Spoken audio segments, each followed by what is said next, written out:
We are rolling. What is 5G? Where is it? How does it affect me and my family? Are there any studies talking about the health effects of it? So 5G is fifth generation wireless, and it's the newest technology that promises to bring us faster downloads and internet connected cars, washing machines, your cell phone connected to multiple devices in your house, and to be able to download videos in a split second. Except, in order to do that, industry needs to build new short cell towers all over the United States and actually the world. And we're talking about millions of new wireless mini cell towers, which they call small cells, to be built right in our front yards, on our right-of-ways, which will increase the radiation that we're exposed to.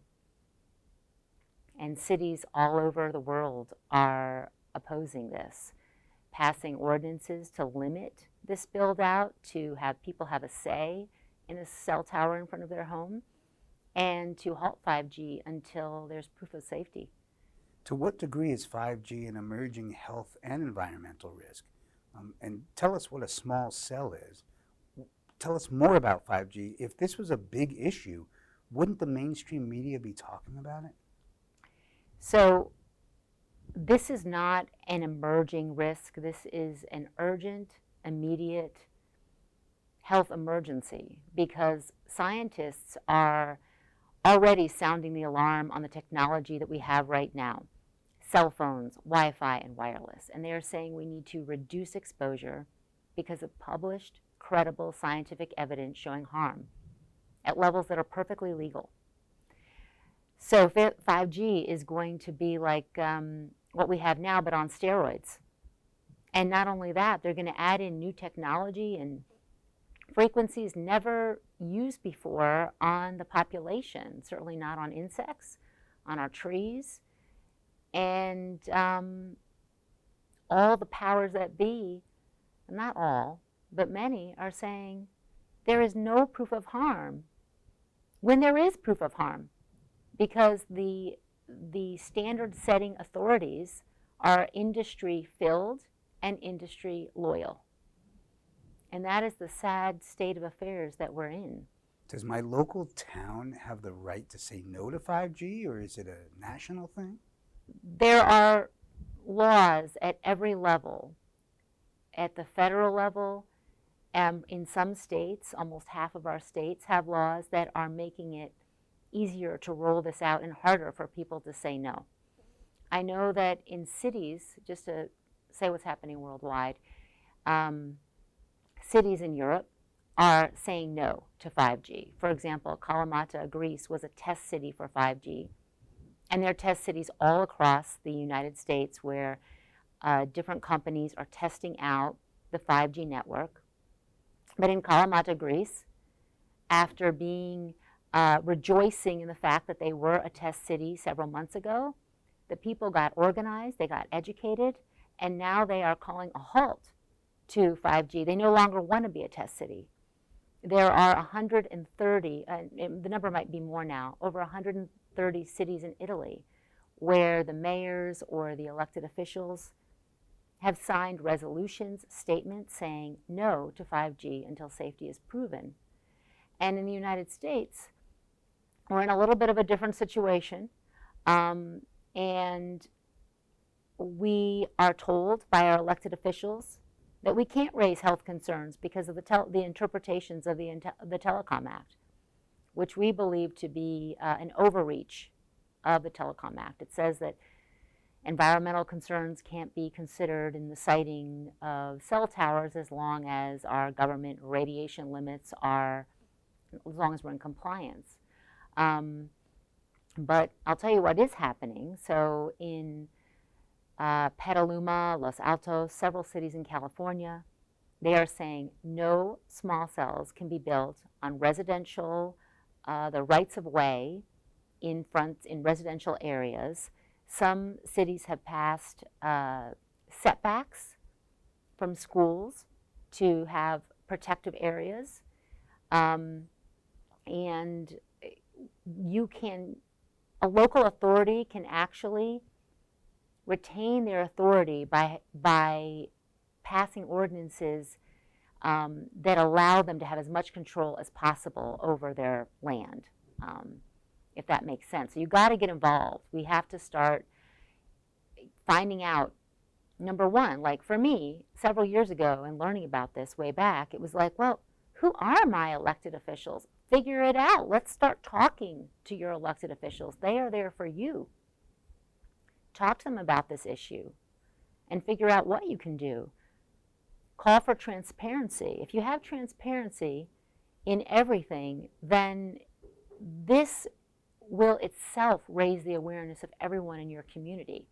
You know, where are the cell towers? We now have in the county I live in, you can go online and you can look at a map and you can look at the proposed towers in the community and what we have now. But there's some communities where they don't even have that, where you don't even know where they are or where they're going to be. Why have over 200 scientists called for a moratorium on the rollout of 5G? Why do they think it'll substantially increase exposure to radio frequency radiation that's been proven to be harmful for humans and the environment? Because there's so much published science showing harm at what governments would call low levels.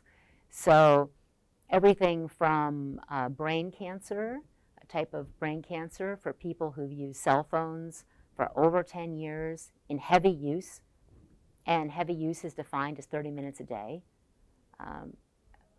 to a study that just came out looking at teenagers who use cell phones to one side of their head, after 1 year, develop memory damage. And these researchers from the Swiss Institute for Public Health specifically did testing that looked at where the cell phone radiation was being absorbed into their brain. And this is a replication study. There are studies looking at animals that have found damage to the memory and increased hyperactivity in the offspring of prenatally exposed mice. Studies in rats have found damaged brain cells. Oxidative stress, in the majority of studies that have looked at oxidative stress, have found that there is increases in that in our bodies, and that can lead to all kinds of neurological issues as well as promoting cancer. The list is so long.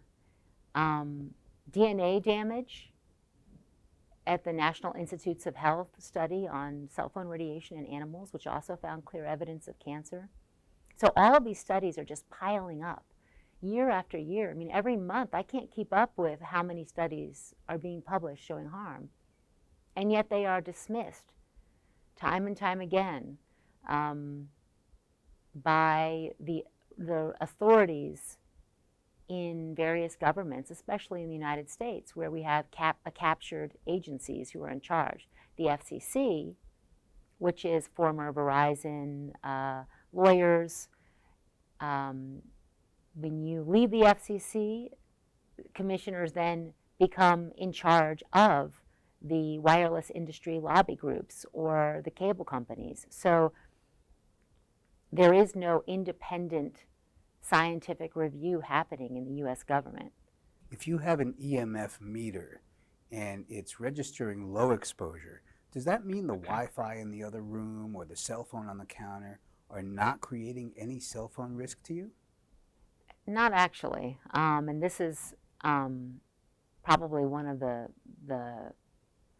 most upsetting thing is that, you know, we can turn everything off in our home or near our body, but if there are antennas outside that are creating radiation levels, especially with 5G, where we know it is going to increase the overall environmental level of radiation that we're exposed to, whether we're using a phone or not, whether we're using Wi-Fi or not, it will increase the levels outside day and night. There's research that shows the higher the amount of radiation being absorbed is associated with higher impacts in some studies. But there's also research that shows even very low levels can have windowed effects where there's effects at the cellular level that can harm people, animals, children. So we really need to look overall and not only change what we're doing personally, but get policy change, which is really what's going to make the difference to reduce overall levels. How can individual people do something to stop the rollout of 5G in their town or city or state? What are 4G and 5G streamlining bills? So I think that getting organized locally is the most important thing that we can do. And we do that in community. First, there needs to be awareness and education on what is a small cell, what is 5G, what is wireless, and why should I care? So we have to have that information. Then the second step is a community conversation. You have to get it to be something we're talking about. So neighbors are talking about it. You're talking to your elected officials. And then that leads to action. The challenge in any issue is that there isn't even education on what it is. I mean, I didn't know what 5G was. Most people say, well, what is 5G and what is a small cell? And that sounds so nice, small cell. Isn't that sweet? It's like a small cell. It's so cute. But small cells are anything but small. They are shorter cell towers. They have antennas which are emitting radio frequency radiation. And they also have these big electrical cabinets at the base, which can be the size of refrigerators. But industry has taken over the language and calls them street furniture. So, you know, one of the things that we try to do, and we have all kinds of materials that we have put together, is to educate people on, you know, what is 5G? What is a small cell? What is street furniture? What can you do? And there are groups all over the country, in every state, working on this. 5G awareness groups that have that information.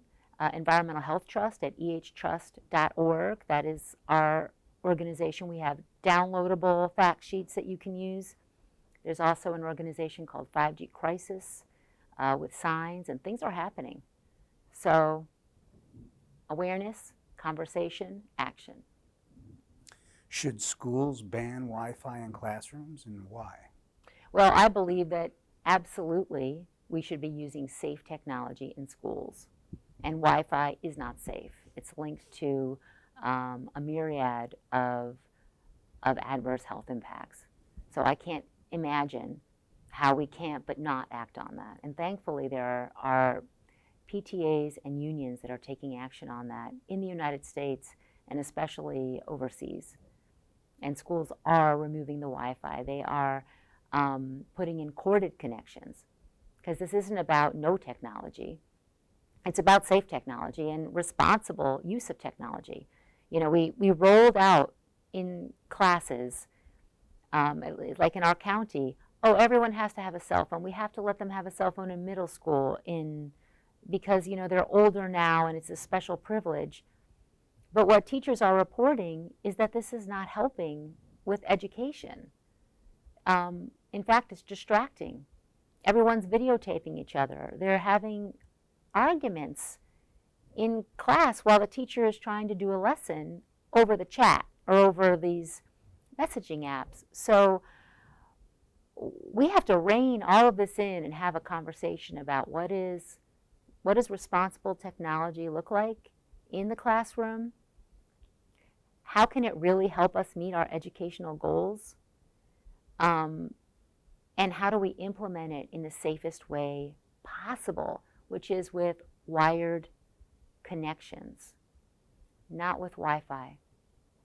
As hard as that is, I used to love my Wi-Fi. I used to love my phone. And I can't live without the internet connections, but there are ways to do it safer. And if we pressure industry and tell them what we want, then we can get there.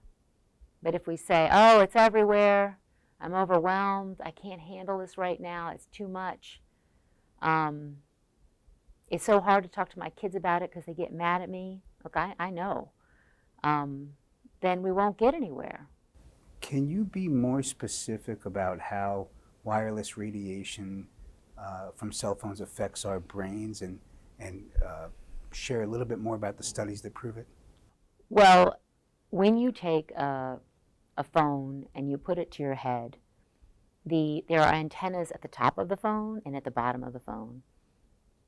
And that is emitting wireless radiation, which is absorbed into our tissue, into our skull, into our skin, into brain centers. That's an irrefutable fact. We know that it affects the way our brain works by a National Institute of Health study that looked at glucose metabolism, the way our brain processed sugar in the brain, and found that there was a difference between, they actually did it with people, and they had phone to the head, some which were on, some which weren't. People did not know which phones were on and off, and they saw a change in the way that glucose was metabolized in the brain. There are studies that have found impacts to sleep, changes in brain waves from exposure to radio frequency radiation at very low levels. I talked about the memory damage. So we know it's being absorbed, changing the way our brain is working. And what industry scientists will say is, well, it's not proven. Like, there's actually a talk by the Radiation Authority in Sweden, where when asked about this, they acknowledged this research, but said they would have to do the long-term studies on people sleeping to know if it really affected their sleep, which didn't, we know that it's changing the way the brain works during sleep. People are reporting that when you reduce your exposure from a cell phone, you sleep better. Turn it all off. At night, turn it off. Don't sleep with your phone. How many teens are sleeping with their phones under their pillow? I, as a therapist, would sleep with the phone under my pillow when I had certain clients in crisis before I knew about this issue. And I am just thankful to know about this issue. And I can say that my sleep has improved. And you want to block out all the light. Decrease blue light. Remove electrical cords from underneath your bed, around your bed, so that you don't have the extremely low frequency fields and the electric fields as well. Is Wi-Fi as dangerous as cell phones? It seems like it wouldn't be, since it's not near your body. Saying that is one more dangerous than the other is, what I would say is they are all harmful to our health. The current way we're rolling out wireless technology is harmful, be it Wi-Fi, be it cell phones. And by the way, your cell phone has Wi-Fi antennas on it. Wi-Fi is a very erratic signal. And even though it can measure much lower, the signal is pulsing. And you imagine if you had a pane of glass and you were just pressing on it compared to if you were banging it. That's a different, these signals are coming at the cells in our body in an erratic fashion, pulsing. And the thing about Wi-Fi is that it really can be erratic in the way it goes up and down in terms of its pulsing to the body. When you measure it, it can be very low. Schools are measuring this radiation. Parents are raising the issue. Schools are measuring it, and they say, oh, it's so low. That radiation is so low. But there are studies showing Wi-Fi radiation impacts testes development, cognition. So I don't really actually, when I'm talking about what changes we need to make, I don't differentiate between, reduce your cell phone but not the Wi-Fi. We need to reduce all of it, especially because we're exposed day and night for children bathed in schools and at home. It's not too hard to turn the Wi-Fi off at night as a first step. Do cell phone companies put a warning label on cell phones? Well, not in the United States, except for in Berkeley, where when you go to buy a cell phone, you're informed that phones emit radiation and that when they are touching the body, they can exceed our federal limits. because the whole way we test phones is doesn't even match how we use them. Phones are not tested touching the body. When they're tested touching the body, they can exceed even our limits, which are not even protective. And Berkeley was able to pass that several years ago, and it, of course, immediately the wireless industry sued. It went all the way to the Supreme Court that upheld the California ruling. So not in Maryland are we getting warning labels. You think about tobacco. When did we get warning labels? I mean, we barely are being warned in the United States about tobacco. In other countries, they have far more and strong with visual pictures, whereas here in the United States, we have like a little sign that's a small bit on the packaging that it's easy to dismiss. But that is something that people can advocate for, is warning labels on phones, especially in California or in areas covered by that circuit court decision. The French did a test of 400 cell phones bought off the shelf. 9 out of 10 cell phones failed to pass the current European standards. Can you explain this in more detail? Well, that's a little bit of what I was talking about. So when cell phones came on the market in the 80s, people had holsters. The phones were not carried in pockets. And the test has a distance. So in France, unbeknownst to the French people or the world, the French government back in 2012 started testing phones at body contact, in positions of body contact, like you would do if you put it in your bra or in your resting on your legs or on your chest, as you see people using phones all the time. They found that the majority of those phones exceeded the EU limits. Dr. Mark Arazi, who started the Phone Gate Association, which you can look up and learn all about, brought that to light by pressuring the government to release that data in full. And that took litigation to raise awareness, and they ultimately have been posting that information. But what's really striking is that if you take the French data, the numbers, the amount of radiation for each phone, they did like all the popular models, Samsung, Apple, etc., and you convert it to the way we test phones in the United States, the excesses can be up to 11 times what our US limits are when phones are on the body. And yet, our FCC is saying that they don't need to test phones on the body. They just issued a ruling, December 2019, that they do not need to test phones in body contact. And they say that even if there is excesses in the amount, that it doesn't harm health. Because the way our US government and most governments around the world look at this issue is, if it doesn't heat you, it can't harm you. Because of course, if you heat, cell phones and wireless devices emit microwave radiation. At high levels, it heats you. But heating is not the only effect of this technology, these emissions. You recently said that the Cleveland Clinic has been warning its patients for years to keep phones out of their pockets if they want to have healthy babies. The same advice comes from the Mayo Clinic, and the reason is there's a recognition that cell phone radiation can damage testicular function. Please explain this in more detail. There's a large body of evidence showing that sperm damage from cell phone radiation and decreased viability of sperm. So the Cleveland Clinic has done its own research, and they've published on this. And so that's their recommendation. Keep your phone out of the pocket. If you want to father healthy babies, you want to be more fertile, let's get that phone out of the pocket. Should we assume that all cell phones are properly tested for safety before we are allowed to purchase them, and that if there was any risk to the public from wireless radiation, that we would be told? You know, I assume that too. When I first heard there might be an issue with the phone, I was like, what? cell phone radiation? What are you talking about?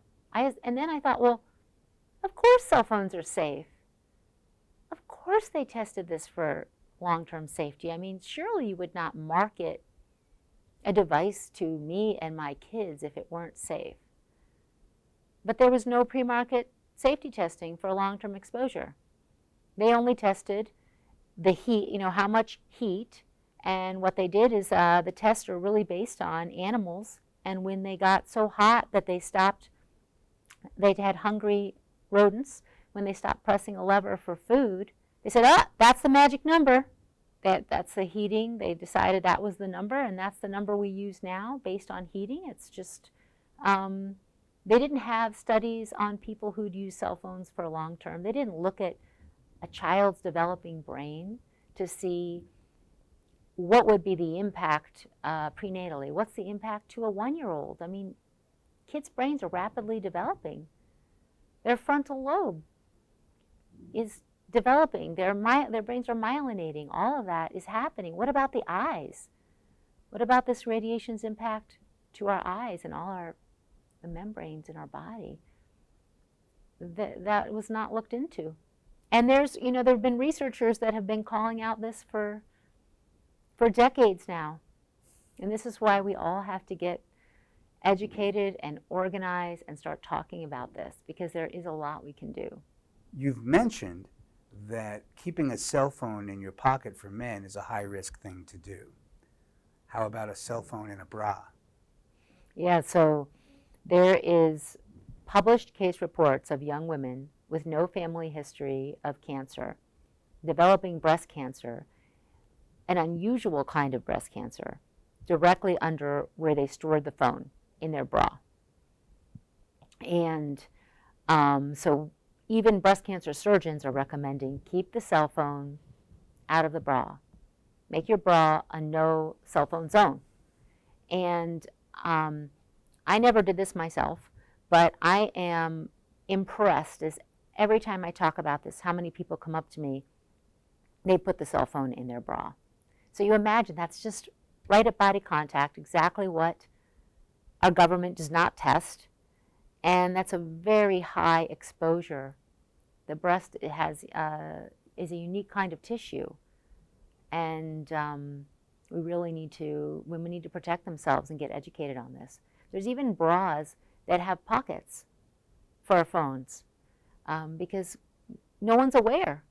There's coats you can buy where the phone goes in an inside pocket that's right up to your chest. Why has the country Belgium banned the sale of mobile phones designed for young children?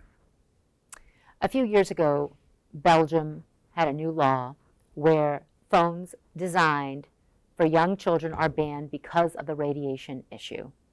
And there are, we have online at EHTrust.org a PowerPoint done by the Belgian government about this issue, because children's brains are developing, and a phone to their head or against their body, they don't know how to use phones in any, if you give a child a phone, they're going to hug it.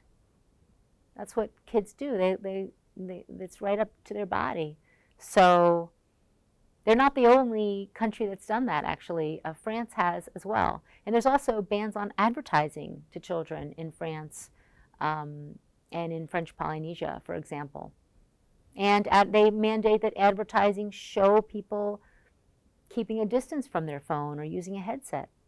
What impact does wireless radiation and 5G have on animals, insects, and the environment? Do I need to care about this? Does it have any impact on me? Well, if our bees go, then we go. And we're all connected. I mean, the trees, the forests. There's a body of literature showing impacts to trees, for example. There was a 9-year field study done in 2 cities in Europe where they looked at antennas near and far from trees and found damage on the sides of the trees facing the antenna. They also did measurements on that. There's research showing chemical changes in plants and changes in their growth, changes in bacteria growth as well, which is really important to look at bacteria in soil. What is that going to mean? What will that mean for our crops? In terms of animals, there's my goodness, at an environmental health trust, we have like pages on bees, research on birds, research on trees. So let's take bees. There's research looking at the frequencies that 5G will use, the higher frequencies that we're going to be adding into the mix we have now. And they find that the absorption is over 300 times as much into bees when the frequency gets higher. And the researchers state, they're warning that this can impact their physiology and their behavior. There's research that's looked at bees and they've shown changes in honey production. So there's no lack of studies showing impacts to wildlife. What there is a lack of any comprehensive review to protect the environment. There's other issues too with the rollout that, we could talk forever on, which is, what about the energy consumption from all of these devices? How will that impact our world? How about the e-waste that's being created by billions of new devices for the 5G and the Internet of Things? What about the pollution that happens when we discard the phone? All of these devices are made to be thrown away. They're not made to last long. And then where do they go? Do we recycle them? If we quote unquote recycle them, most of them are going to families in other countries where they're taking apart these devices to retrieve the valuable minerals in them. And they're being poisoned in the process from lead, from the toxic chemicals. The workers who are making the phones are using toxic chemicals to create the phones. The raw minerals are being mined by children in countries where it's fueling wars, conflict minerals. So at every stage of the life cycle of a wireless device and a cell phone, there is pollution and abuses of human rights and the environment. And so we have to really rethink technology and start looking into things that last longer. How do we ensure that there's good worker conditions? How do we have it so it's safe without wireless antennas? I want to be able to go anywhere in this room with something that looks like a phone, but I don't even need to use a wireless antenna. I mean, they can do that. If you put it on airplane mode with all the antennas off, it's still an incredible machine. And then why can't I just plug it in wherever I go? I can get my emails, send out emails that I drafted. There are solutions to this problem. It's not like we're stuck. We're not stuck. It feels like we're stuck, but we might not be able to see the other side of the mountain, but I can definitely see the path forward. And it's happening.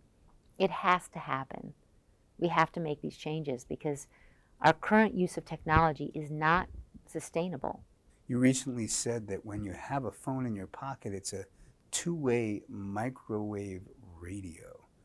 Tell me more about that. Also, a phone is emitting microwave radiation all the time, whether you're using it not to the tower or to the Wi-Fi if it's connected to that, or if it has Bluetooth, the Bluetooth is always going out, checking in and out. Your regular radios from decades ago were just receivers. There was a radio tower. It sent out a signal. The radios received it. They are not creating exposures, the radios of the past. But a cell phone is very different because there's all this data going back and forth. Most people don't know, like when women put it in their bras or you put it in your pants, the apps are always uploading information, notifications are always coming in. Every time there's something happening on your phone, it's generally happening with radio frequency radiation. And it's invisible, so you can't see it. And it's easy to ignore if you want to, which we all do, I think. So that's why we're working to elevate this issue and get the conversation going. What has the most recent large-scale studies on wireless radiation's effect on human health determined? Were the findings widely shared with the public and the media? Well, there have been a number of really important studies, but probably the biggest one was an animal study done by the U.S. government. It was $30 million, designed decades ago because the FDA said we don't know what long-term impacts to humans could be. We really need to have an animal study to find out, a large-scale animal study, because of course it would be, you can't test on people. So they took hundreds of rats and mice, they exposed them to cell phone radiation for most of their life, not all, and they found clear evidence of cancer in the male rats, and they found brain cancers as well as a tumor of the nerve sheath of the heart, and they found DNA damage in both the mice and the rats after only 14 weeks of exposure. And the media publicized it as they had these findings, but what does it mean for humans? It doesn't really even mean anything for humans, because the FDA then said, we reject the findings of the NIH National Toxicology Program, and that's where we are. We had this huge study. We've only funded a few studies in the United States, 2. Both of them have found effects, and this was the $30 million study. So there are industry-funded scientists, industry-funded PR groups, and they work very hard to get out their message that safety, there's no proof that there's harm. The study was an animal study, criticizing the study in all kinds of ways. And this just goes on and on. It's being played out in media everywhere. I mean, media is owned, if you think about it. How do newspapers and media get a lot of their money from ads? And who are some of the biggest advertising's money? Where do those come from? It comes from telecom, big tech. So here we are. That's why a lot of the work that's being done on this issue is really grassroots. People photocopying information, having meetings, sharing information that you wouldn't get otherwise. And that's why I'm so thankful for the information that you're sharing. I'm going to talk about this in my talk, but telecom and big tech have far more lobbying dollars than the pharmaceutical companies. We're talking about an industry that it's too big to fail. And every day they get to sell their product. It doesn't matter if it's shown to be harmful later, they'll get bailed out. Every day they are making millions of dollars. So it's worth it to just push it as far as they can, just like they did with lead, asbestos, every other toxic exposure. It's the same story. Deborah Davis's book, The Secret History of the War on Cancer, which is an incredible read about how leading scientists knew in the 1930s that radiation and chemicals and pesticides were harmful to our health, but because of money and industry power and things that happened in World War II, a lot of that got buried, and we're focusing on treatment rather than prevention. Is the same thing happening today with wireless radiation and 5G wireless? Yeah, absolutely. But even worse, in my opinion. And The Secret History of the War on Cancer is, I consider that one of the most incredible books I've ever read. It is just an incredible story about what was known, or what was covered up, and how long it took to have action on things that were known. So I believe the same thing is happening with wireless, only it's worse because it's everywhere. You can't escape it, even when you're pregnant. I mean, at every age, everything, every living being on this planet is being exposed to it. It's not like cigarette smoke, where adults were getting the majority of the intense exposures. And now we know, that ambient tobacco smoke impacts health. How long did that take? And some of the same scientists who are funded by the tobacco industry to show, doing studies that show that ambient tobacco smoke is not so harmful, are the very same scientists working on cell phone radiation now, funded by industry, giving testimony into court proceedings, being on expert panels, et cetera, giving talks saying that parents who talk about this are cuckoo. So there's all this messaging going on that it's crazy, a tinfoil hat, all this business, that fear-mongering, that is all part of the strategy to keep people from speaking out. People are afraid. So I hope one message I have is don't be afraid to talk about this. This is happening. You know, what side of history do you want to be on? In other countries, there's thousands of people marching. There's entire governments doing something about it. Let's go. The United States can catch up. And where do you want, years from now, what do you want to tell your kids when they say, when did you know? When did you know about this and what did you do? We all can play a part in fixing this problem. And we have to. And I'm not here telling you that I'm like the perfect person when it comes to technology. I get in all kinds of tangles. I do not have the perfect family life where everyone is, happy about certain situations. Even if we are all wired, which our home is, and that took time to do, and we are, there's way too much screen use going on. I mean, this is a journey. We need to, parents and every person needs to be on a journey to use technology in safer ways so we're not as distracted, so we can think clearly. You recently said that the safety standards for our phones today are based on tests that were developed 20 years ago, and that they were developed for military and medical uses for people who didn't speak too much. 6 minutes. Please explain this in more detail. So when they designed testing for cell phones, they were actually using the head of a 220-pound man. It was based on the top military recruits, and they don't look at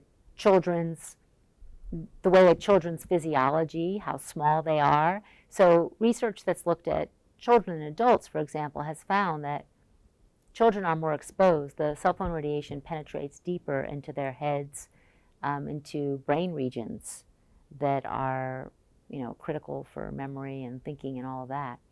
Up to 10 times exposure into the skull for a child, for example. The limits we have, the laws we have are based on adult men, and not just shorter or littler adult men, but big adult men. What is the World Health Organization's position and opinion on wireless radiation from cell phones? Well, there are actually two entities in the World Health Organization. There's the International Agency for the Research on Cancer that has classified wireless radiation as a Class 2B possible carcinogen. That was about a decade ago now. And they did that because of the research linking cell phone use to brain cancer. But there wasn't enough animal studies at the time you need to have the animal and the human. Well, now we have the National Institutes of Health study, the animal study, which found clear evidence of cancer. And by the way, those are the same tissue types, similar cancer cell types in the animals as developed in humans, and looking at humans who use cell phones for long term. So now the International Agency for the Research on Cancer of the World Health Organization is saying that they are going to reevaluate this exposure in terms of how do we classify it. And there are many scientists who served on the expert working group of the WHO, IARC, who are saying that we are going to the classification really needs to be changed. And some scientists are saying it is a proven human carcinogen. Some scientists are saying at least it's now to probable. And at probable, when the classification moves to probable, then regulatory agencies need to respond. However, let's say you just hear about this and you're like, well, what does the World Health Organization think? So you type in World Health Organization cell phones. You're going to come up to a page that says there is no scientific evidence that it causes health effects. That's this other entity of the WHO. Started with industry money by a scientist who was getting funding from industry, funneled through a hospital secretly. We didn't find out till later, for starting certain authoritative organizations on EMF. And there's these fact sheets that you'll see that are easy to understand, that don't even link to the classification paper I just told you about. They talk about it, but you could read this fact sheet and get lost. You think, oh, there's no problem. That's what I'm reading here. So there are these two entities, both under WHO. And that's how industry works well. Is it accurate that insurance companies have refused to cover mobile operators for years now because of the risk being so high? Can you explain that in more detail? Yeah, when people started coming down with brain tumors and filing lawsuits back in the 90s because, it was the cell phone. There was a series of lawsuits. Insurance companies backed out and said the risk is too high, and they don't cover. So Sprint, Verizon, Crown Castle, telecom is not covered. They don't have insurance coverage for these lawsuits because the insurance companies' white papers say this is a high risk.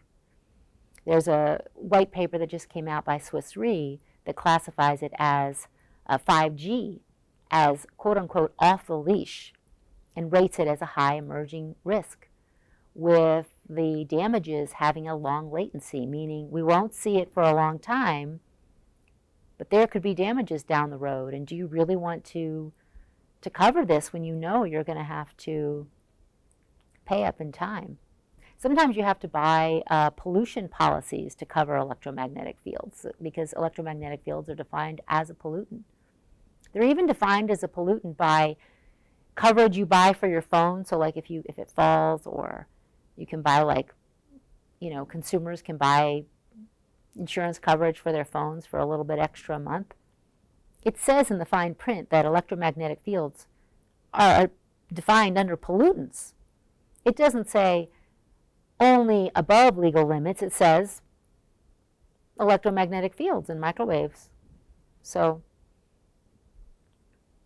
even companies are defining it as a pollutant. A court in Italy ordered the Italian government to publicize cell phone risks. Now in Italy, there are 2 court cases that have concluded that cell phone radiation caused tumors, and people have gotten money for their cell phone related tumors. What countries aside from Italy advise and have information about how to reduce exposure to cell phone radiation? So there was just another determination in Italy. There's actually several, more than 2 court cases where the courts have said, we're only going to use independent research, not financed by industry. And they have deemed that it was the cell phone use that led to the tumors. There are over 20 countries that recommend people, and especially children, reduce exposure to cell phone radiation. And they don't say, if you are worried, which is what the CDC, the US CDC says. They say, if you are worried. They say, it is wise to reduce exposure. We recommend that parents educate their children to reduce exposure. And so, France, which has among the strongest legislation, really, Belgium, French Polynesia, Cyprus has all kinds of advertisements and public education campaign on this. And if you go into the public health web pages, especially of certain European countries, we have this all on our website on ehtrust.org, and we link to each of those. You'll find the recommendations of the health ministers saying, we recommend reducing exposure, and here's how you do it. Whereas in the United States, the FDA has a page on this, which seems to be bending over backwards to say, but there really is no reason why you should, but if you decide you want to, here's what you can do. However, actually, I should mention this. This just happened last month. The National Institutes of Health, National Toxicology Program, the study that found clear evidence of cancer, the scientists that worked on that study updated their page, talking about the study, talking about the findings. And in it, there's a FAQ section. And if you click on that and you go to one of many questions, all of which are really important about the study, you'll find they're asked, do NTP scientists reduce exposure to cell phone radiation? And they say yes, that they're more aware and they reduce time on the device and they keep it at a distance from their body. This is the first time a federal agency has done this. Well, the CDC issued statements about recommending caution in cell phone use, and then they rescinded it, actually. But so I should mention that. They claim it wasn't policy. It happened without review, without proper review. We did a FOIA, requested the documents, and found that that is not the case. It had actually undergone review, but they were contacted by industry loyal groups and scientists who are funded by industry as well, and they changed that. Is using a cell phone in cars more dangerous than in your house? Well, when you're in a car, the radiation can be higher. It's higher for a couple of reasons. One, you're in a metal enclosure, so the radiation can bounce around in unexpected ways. It can refocus. Also, every time when you're in a car and you're traveling through space, where your phone is traveling, your phone is connecting to every new tower it passes that's on the network. And every time it leaves one area and goes into the next, it's saying goodbye to the cell tower and hello to the new cell tower. Those are all transmissions happening, so it can do a high power spike at those times. So you can get a more intense exposure in the car.